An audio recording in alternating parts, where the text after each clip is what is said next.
قال رسول الله صلى الله عليه وسلم: يا علي، لا تنم إلا أن تأتي ب5 أشياء: أولا قراءة القرآن كله، ثانيا التصدق ب4000 درهم، ثالثا زيارة الكعبة، رابعا حفظ مكانك في الجنة، خامسا إرضاء الخصوم. قال علي: كيف ذلك يا رسول الله؟ قال: أولا إذا قرأت سورة الإخلاص 3 مرات فقد قرأت القرآن كله. ثانيا إذا قرأت الفاتحة 3 مرات فقد تصدقت ب4000 درهم.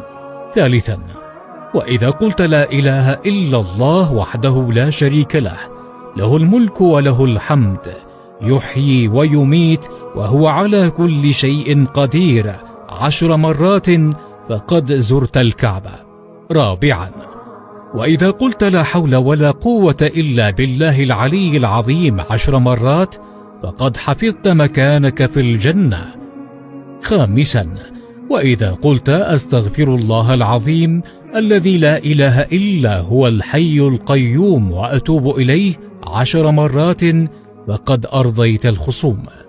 ولتعلم يا من يقرأ بأن الله يراك، ولتختبر قوة إيمانك ومدى تأثير الشيطان، ولتعلم بأن إعادة إرسالها لن يكلفك الشيء الكثير بل سيزيد من أجرك، وأنها لصدقة جارية تنفعك يوم لا ينفع مال ولا بنون.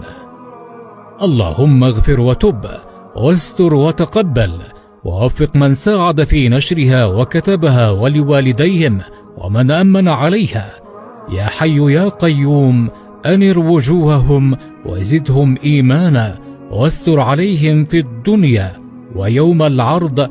اللهم آمين آمين.